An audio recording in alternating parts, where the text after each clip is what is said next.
Your battery just died. Not in the dramatic way the survival industry sells you, not in a mushroom cloud or an EMP flash or a Hollywood grid collapse. It died the way real leashes kill you. Quietly, while you were scrolling, while you were charging, while you were paying the monthly subscription on the app that controls the thermostat in your own house. 99% of you are already dead and you don't know it yet.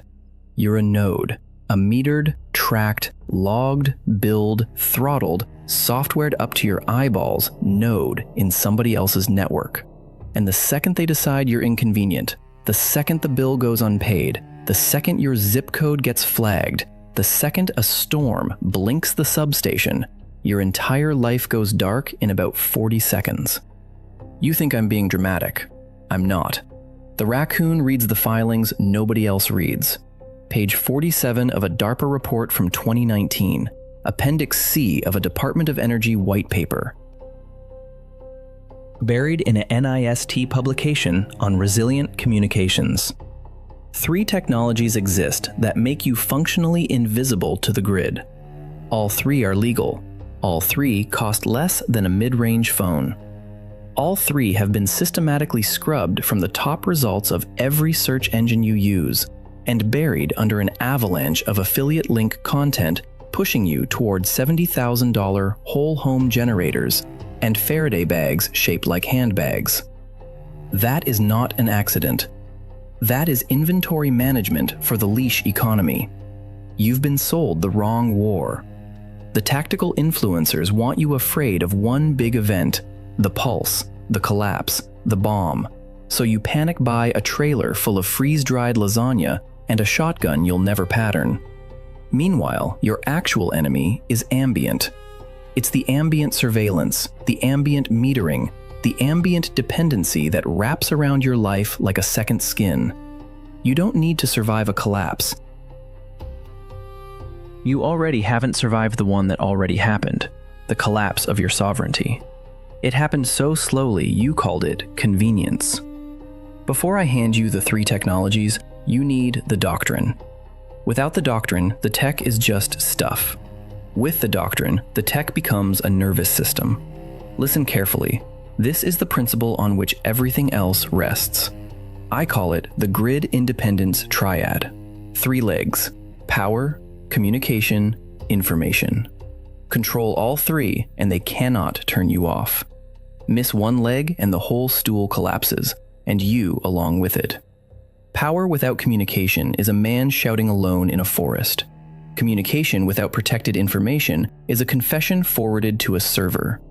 Information without power is a sealed vault with no one left alive to open it. The 3 are not 3 separate preps. They are one system with 3 necessary organs. The survival industry sells you organs as accessories. The Raccoon tells you the truth. The body only lives when all 3 beat together. That is the Doctrine. Everything else in this video is just how you build each leg without going broke and without becoming the guy on the terrorism watch list for buying too much copper mesh. Now, the arsenal. The first technology on the blacklist.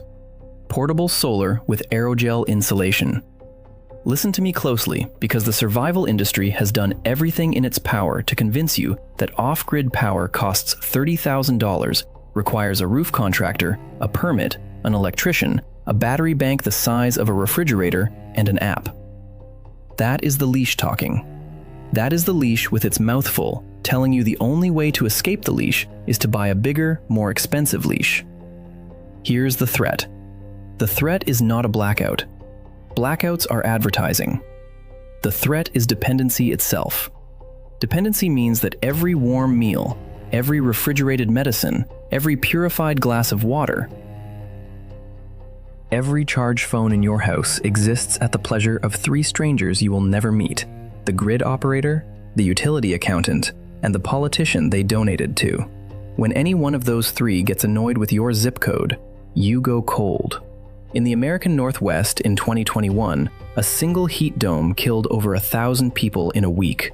They didn't die from heat, they died from dependency. They had no independent cooling, no independent power, and no independent envelope. The Raccoon looked at the death certificates. The pattern was not age. The pattern was dependency. Here is the crowd error. The typical prepper hears off-grid power and immediately pictures a gasoline generator, or worse, a diesel whole home system. The tactical bros push $5,000 solar generators in boxes with glowing LEDs, each with exactly one function. They tell you to buy a 20,000 watt-hour wall battery. They tell you you need a professional install. They tell you that unless you've spent the price of a used truck, you're not serious. That is noise engineered to keep you docile. That is the survival industry pricing sovereignty out of reach on purpose, so you give up and go back to paying the monthly bill. Here is the solution. A 400-watt portable folding solar array, a 1200 watt-hour LiFePO4 battery station, and, this is the part they erase from the recommendations, aerogel insulation. Total cost under $500 if you know where to look. 3 pieces. Folds into the trunk of a sedan, deploys in under 15 minutes. The Raccoon has done it in a parking lot in a snowstorm. No permit, no contractor, no app. Yours. Here is the science they don't want quoted on camera. Modern monocrystalline PERC solar panels run at around 22% conversion efficiency in direct sun. That means 400 watts of panel gives you real-world production of roughly 320 watts at midday on a clear day. Over 6 usable hours, that's about 1.9 kilowatt hours per day. That is enough to run a small 12-volt refrigerator for 24 hours, charge 2 phones, power a medical device, and run a low-wattage LED lighting circuit. On a bad overcast day, you'll still pull 10 to 15%, enough to keep the critical loop alive. Lithium iron phosphate batteries have a depth of discharge around 80% and a cycle life of 3,000 plus cycles. That means the little 1200 watt-hour box on your floor will still be working when the next administration leaves office. Now add the layer nobody mentions, aerogel. Silica aerogel has an R value of roughly 10.3 per inch of thickness. That's more than 3 times what fiberglass delivers. Wrap a small chest cooler in half an inch of aerogel blanket, and you have a passive refrigerator that holds freezer temperatures for 72 hours on a single charge from your panel. Wrap the windows of a single room, and that room becomes thermally isolated from the rest of the house, the envelope you actually need when the grid blinks and the wind is blowing at -12. Aerogel is sold in rolls under a dozen different brand names, most of them marketed to industrial pipe insulators. That's why you've never seen it in a prepper catalog. The catalogs don't sell it because it makes the rest of the catalog obsolete. Now watch the multiplier fire. 1 system, 6 functions. Function 1, electricity. Keep phones, radios, medical devices, and low wattage appliances alive indefinitely as long as the sun comes up. Function 2, heat. Run a small resistive element or a 12-volt seat warmer inside an aerogel-wrapped pocket shelter, and you're above freezing in any sane climate. Function 3, cooling. The same aerogel envelope, inverted, insulated against outside heat, turns a small 12-volt fridge into a food and medicine vault that runs for a week on intermittent solar. Function 4, water.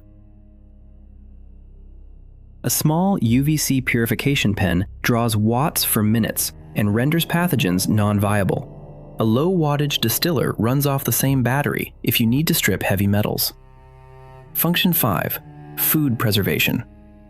Aerogel plus solar plus a 12-volt chest freezer equals an indefinite cold chain.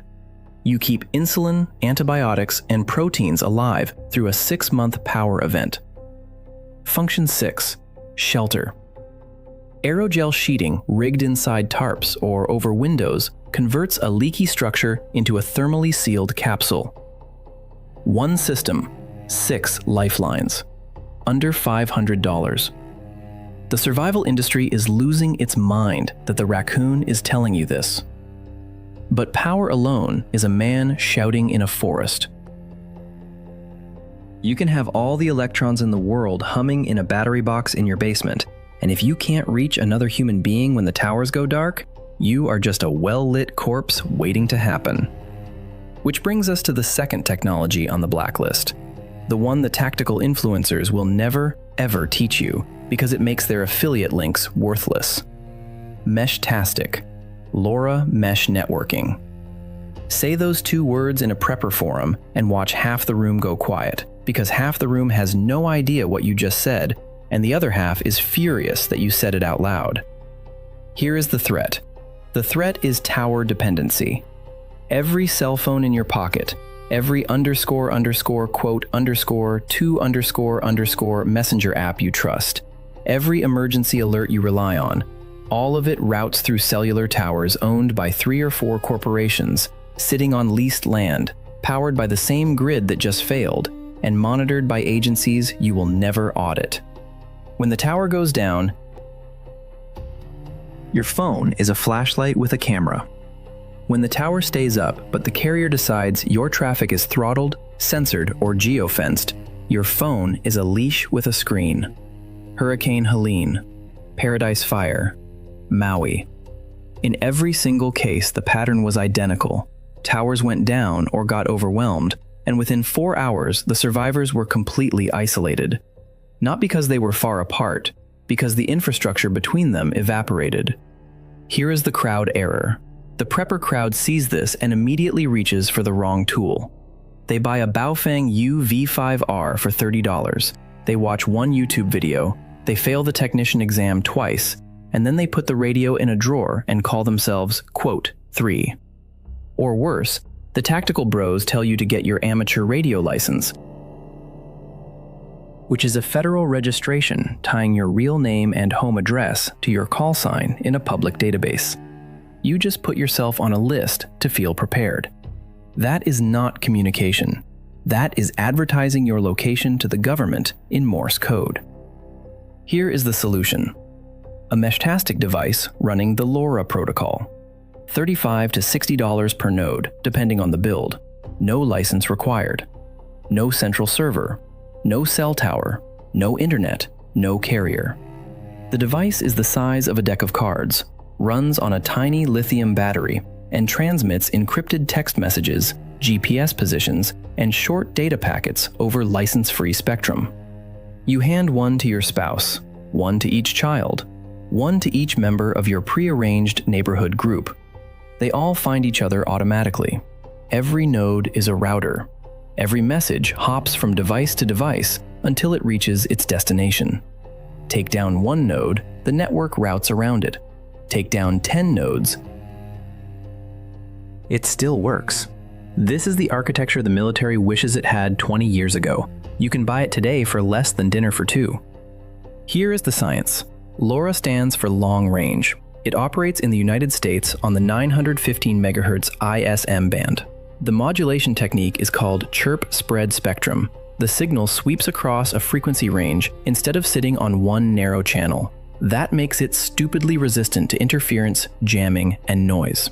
Real-world range from a cheap node with a stock antenna is between 2 and 5 miles in suburbs, 10 to 20 miles in open country, and, this is not a typo, over 300 miles between nodes placed on mountaintops. Mesh it, 7 nodes across a town, and every neighborhood in that town is connected without a single cell tower. Payload per packet is small, around 237 bytes, but it is enough for text, coordinates, medical triage codes, and short situation reports. The traffic is encrypted end-to-end with AES-256. No carrier sees it, no agency logs it. No tower is required to pass it. It uses roughly the power of a keychain flashlight. Your solar panel from Tech 1 charges it for a week in an afternoon. Now watch the multiplier fire. 1 device, 6 functions. Function 1, private text messaging between family members in a blackout. Function 2, GPS position sharing so you know where everyone is without a phone app. Function 3, group channels for a pre-arranged neighborhood network, muster points, rally codes, resource sharing.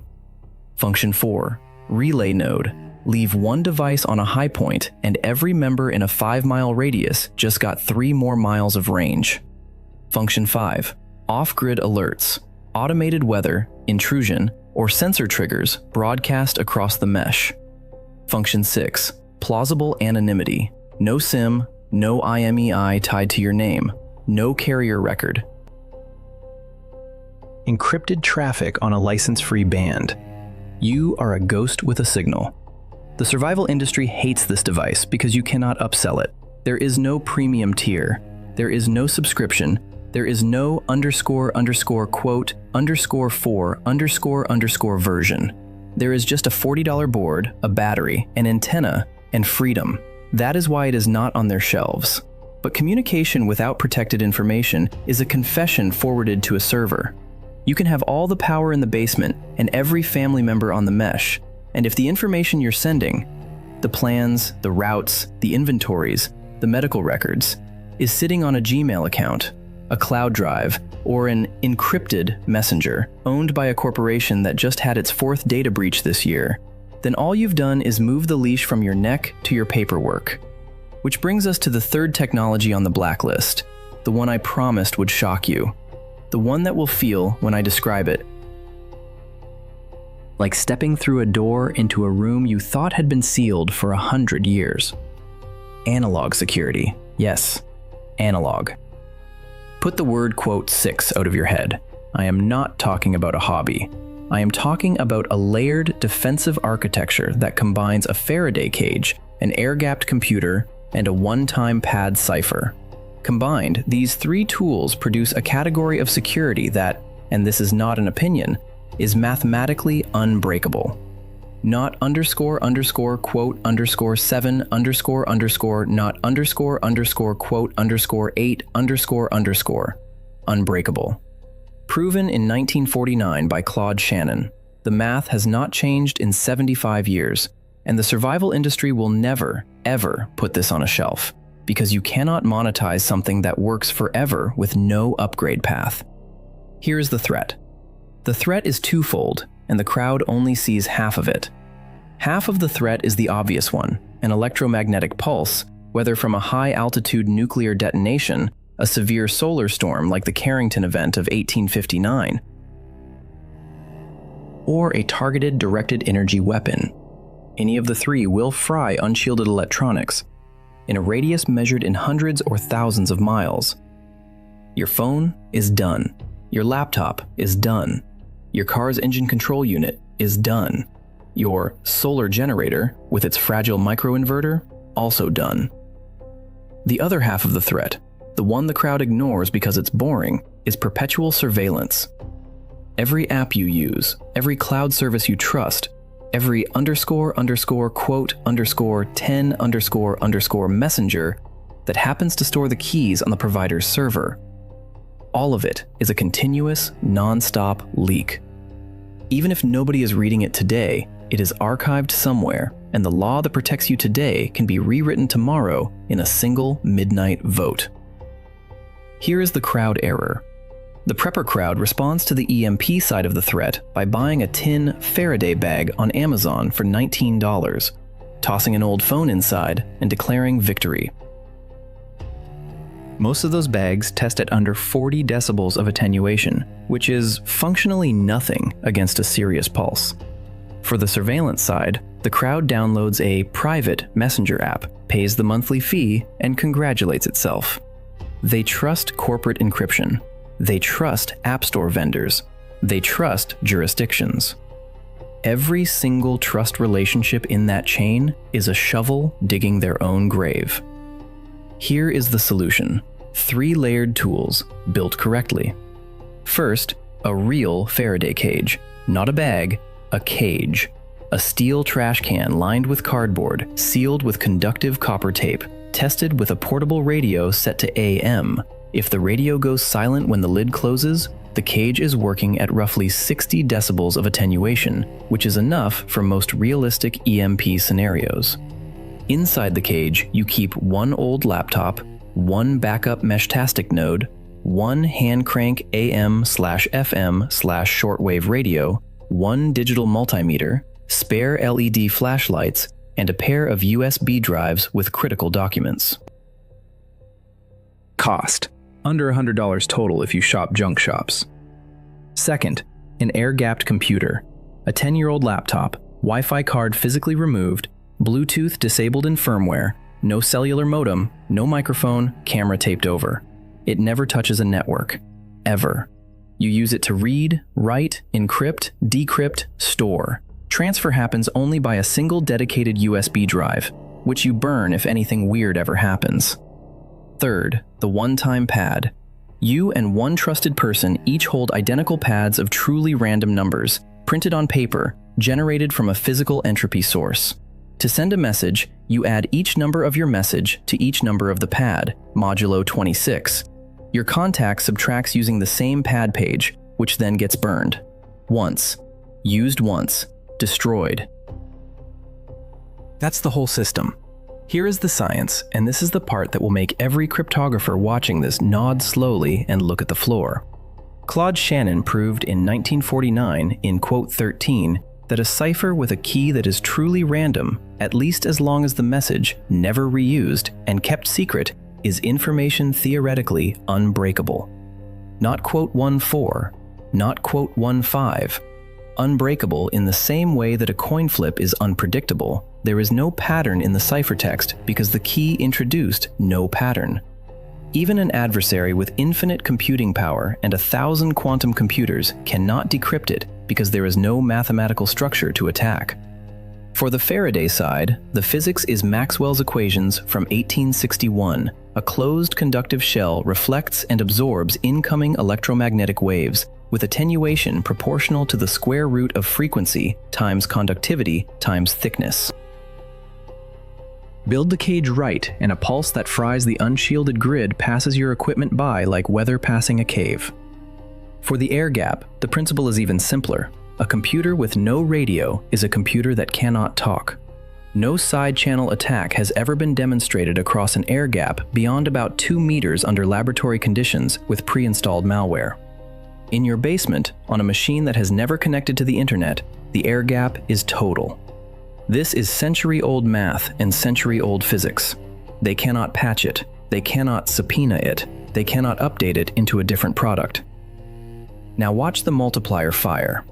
1 analog stack, 6 functions. Function 1, EMP resilience. Your critical electronics live in the cage and come out intact on the day the grid dies. Function 2, surveillance-proof storage. The air-gapped laptop holds the documents, plans, inventories, and records that cannot be touched by any remote adversary. Function 3, unbreakable messaging. One-time pad traffic over the Meshtastic mesh is literally unbreakable by any mathematical attack, period. Function 4, plausible deniability. Paper pads, analog equipment, and air-gapped hardware produce no metadata, no cloud footprint, no account activity. You do not appear in databases. Function 5, legacy resilience. This stack will still work in 30 years when today's cloud services are extinct.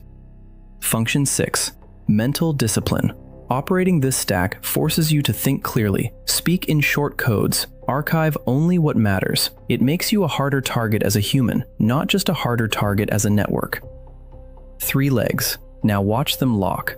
The 3 technologies do not live next to each other. They nest inside each other. The aerogel plus solar rig charges the Meshtastic node. The Meshtastic node transmits messages encrypted with one-time pads that were generated and decoded on the air-gapped laptop, which itself lives inside the Faraday cage when not in use, powered by the same solar rig when needed. The solar keeps the comms alive. The comms carry the protected information. The protected information stays inside the shielded vault. One closed loop. No external dependency. No carrier, no cloud, no subscription, no permission. This is not a bag of gear. This is a nervous system, a body. The Grid Independence Triad, operational, in your home, for under $1,500 total, assembled over a weekend. The survival industry cannot sell you this as a product because it isn't a product. It's a posture. Now the dark truth. Because without it, the Raccoon is just another salesman. The truth is that building this triad marks you. Not legally, every component is legal in all 50 states as of this recording, but socially. The moment you operate independently of the grid, the mesh, and the cloud, you will be the weird one. Your neighbors will notice when your lights stay on. Your in-laws will ask why you don't text through a normal app anymore. Your kids' friends' parents will side-eye the small antenna on your roof. The system does not punish you with a law. It punishes you with loneliness. That is the price. The second dark truth is harder. Gear without discipline is theater. A Faraday cage you never tested is a prop. A Meshtastic node you never deployed is a paperweight. A one-time pad you practiced with twice is a story you tell yourself. The triad becomes a nervous system only through use. Set up the mesh with your family and run drills monthly. Unplug your house from the grid for a weekend and live on the solar rig. Find the leaks in your own system while failure is still cheap. Burn a pad page on a real message to a real contact. This is not content, this is practice. And the third dark truth, the one that ends this video, is that none of this saves you if you build it after the event. The window is now.